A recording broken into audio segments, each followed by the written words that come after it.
Halo teman-teman pencinta filmku. Kenapa gue bilang kayak gitu? Karena di sini kita akan membahas sebuah film yang kata gue segila sih. Ini gue belum kasih judul, belum kasih konteks sebagai apa sih yang mau kita bahas. Sebenarnya udah mungkin bakalan gue kasih di thumbnail ya, tapi ya udahlah. Pokoknya dari kesan pertama gue, ini gue mau bawa kalian melihat perspektif gue sebelum tahu film ini nih berplot twist, bagaimana mengalami penceritaan yang sampai akhirnya menjadi suatu boom punchline yang gila banget. Oh ya, sebelumnya ini adalah video full spoiler. Jadi bagi kalian yang ingin menonton dan menikmati sebuah cita rasa film India yang luar biasa, silakan kalian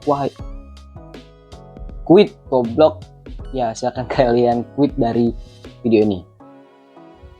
Sebagai gambaran, gue mau kasih kalian satu film ini nih suatu hal yang keren. Gue merasa lumayan keren film ini. Walaupun ada beberapa film yang lebih luar biasa lagi yang pastinya. Ini bukan yang fire yang benar-benar kayak gini nih. Oh, yang seluruh film yang lain tuh kayak gini paling mentok gini. Nggak ada yang ngalahin, tapi bukan. Lebih kayak the best of the best, one of the best. Jadi ya kayak gitulah. Filmnya ini adalah film Maharaja. Film Maharaja ini gue ceritain premisnya dulu. Film yang menceritakan seorang dengan karakter bapak-bapak yang bernama Maharaja. Dia memiliki satu salon dan dia ingin membesarkan anaknya karena dia sayang banget sama anaknya. Ada satu kejadian yang ngebuat peristiwa yang sangat-sangat menggemparkan yang mana membunuh istrinya, dan ada satu kotak sampah yang menyelamatkan anaknya. Tapi di film itu kotak sampahnya dicuri. Lalu bagaimana cara mencapai atau bagaimana cara Maharaja untuk menemukan kotak sampah itu lagi? Itu premisnya mungkin. Jadi orang kayak kalau baca kayak ini beneran nih cerita tentang nyari kotak sampah. Ya meskipun mungkin kotak sampah itu kan diceritakan untuk menyelamatkan anaknya. Jadi kayak gini nih. Di situ ada scene yang ada truk numbur rumah. Di dalam rumah itu ada anaknya, istrinya, dan ditumburlah sama truk ini, jebret.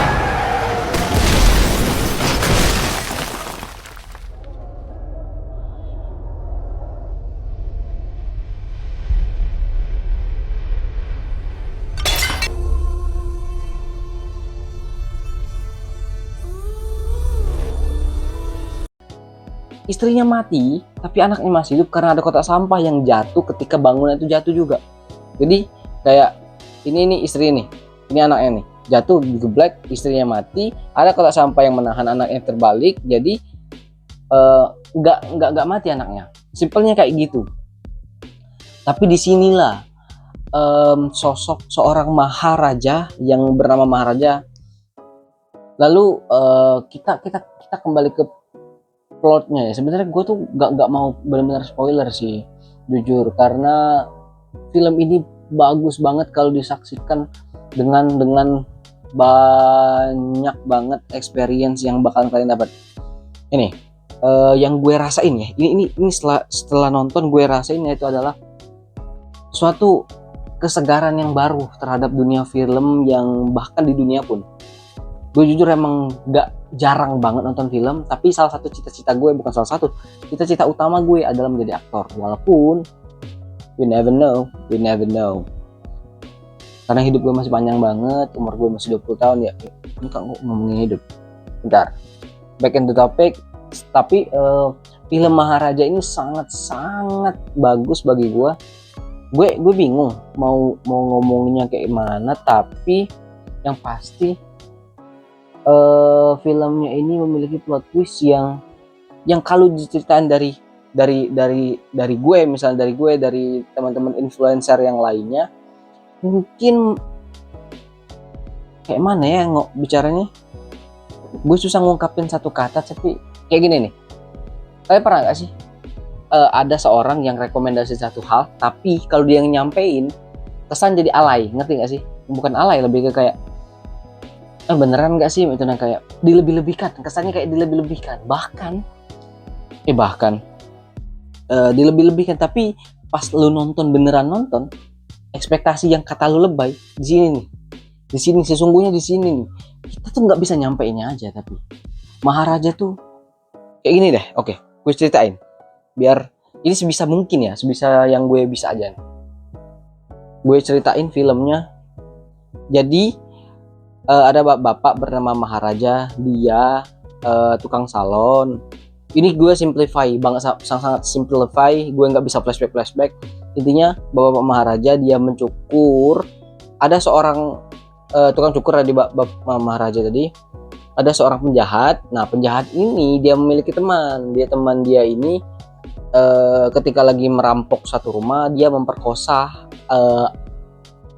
orang dalam rumah. Itu ada ibu-ibu dan anaknya perempuan, dan anak perempuan ini diperkosa sama dia. Dan yang penjahat ini dia santai, nggak apa-apa, ya sudah aja lah kayak gitu. Nah, kayak dibiarin aja temannya untuk memperkosa.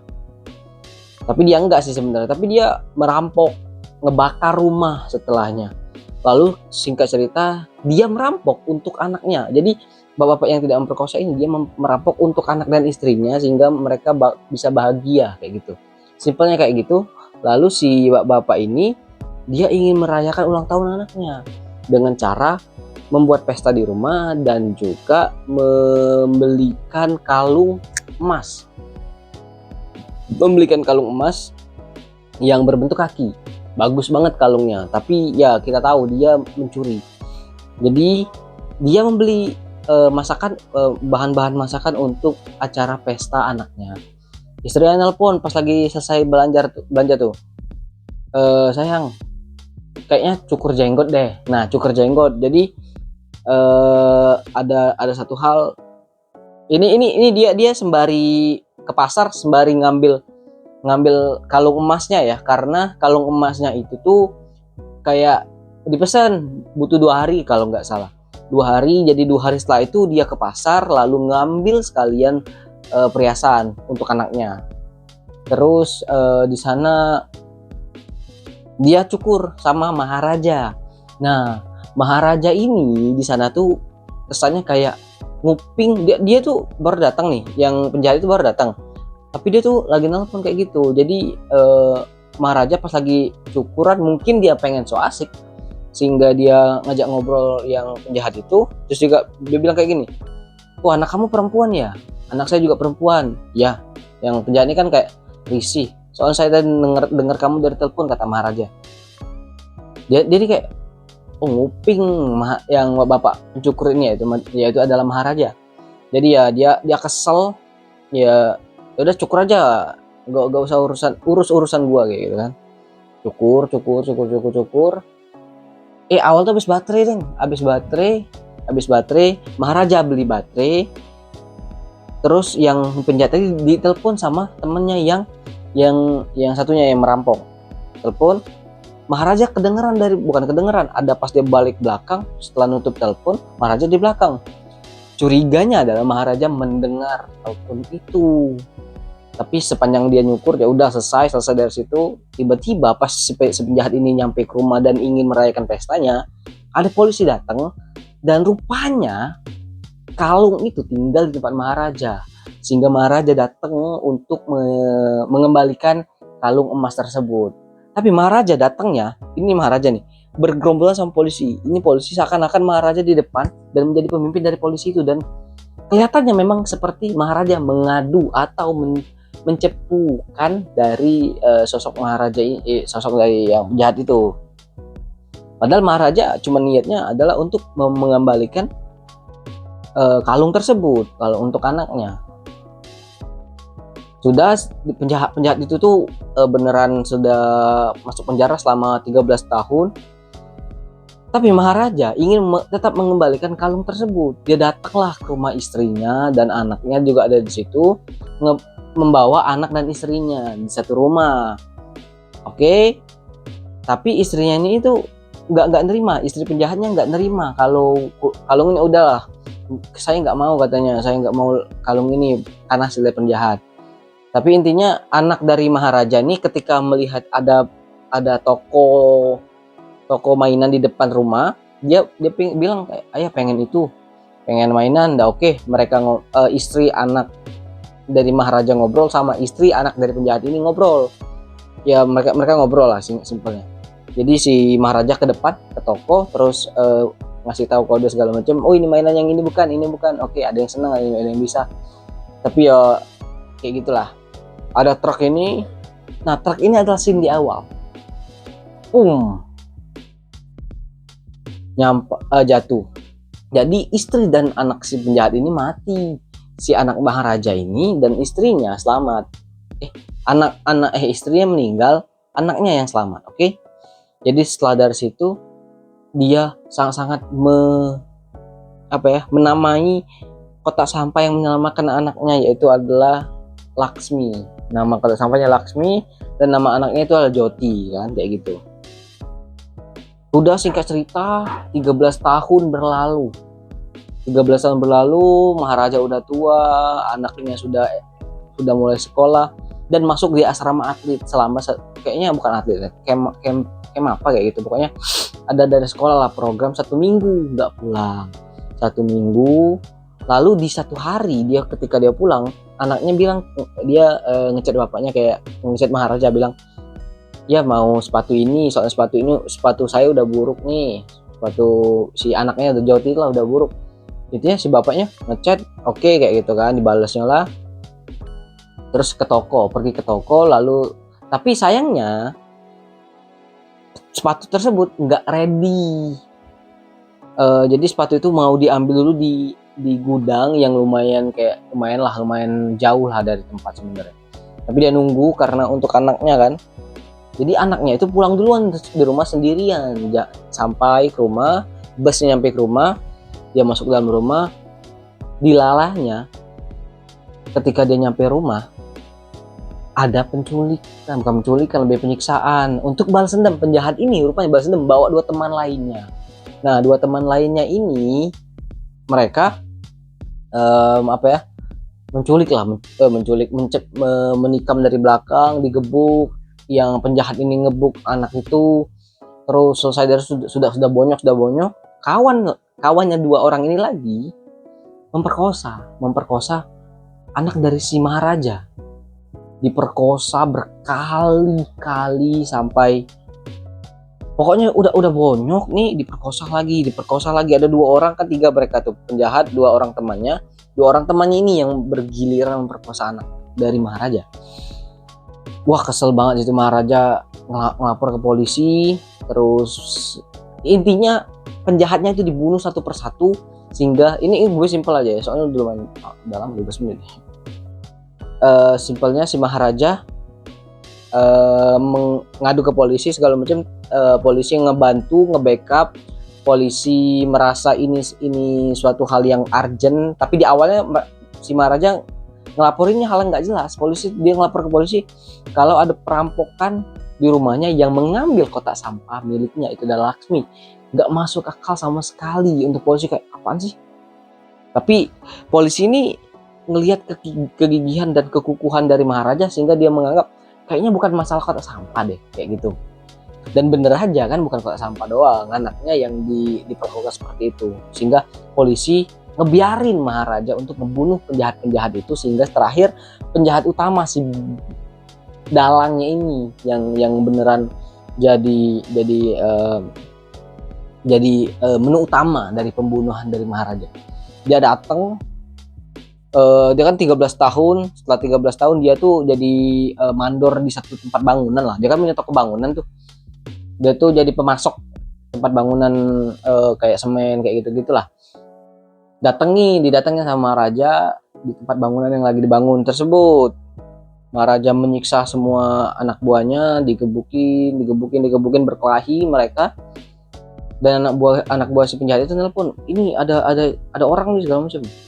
Intinya dari selesai itu penjahat dan Maharaja berantem. Dan di pas berantem itu kayak si penjahat itu bilang, enak aja lu udah ngelaporin keluarga gue, udah ngelaporin gue sehingga gue kehilangan keluarga gue, dan lu mau hidup tenang bersama anak lu, gue nggak terima, kata penjahat kayak gitu. Terus singkat cerita, si Maharaja menang dan dia sampai terduduk kayak gitu si penjahatnya. Lalu anak dari Maharaja pengen nemuin dia.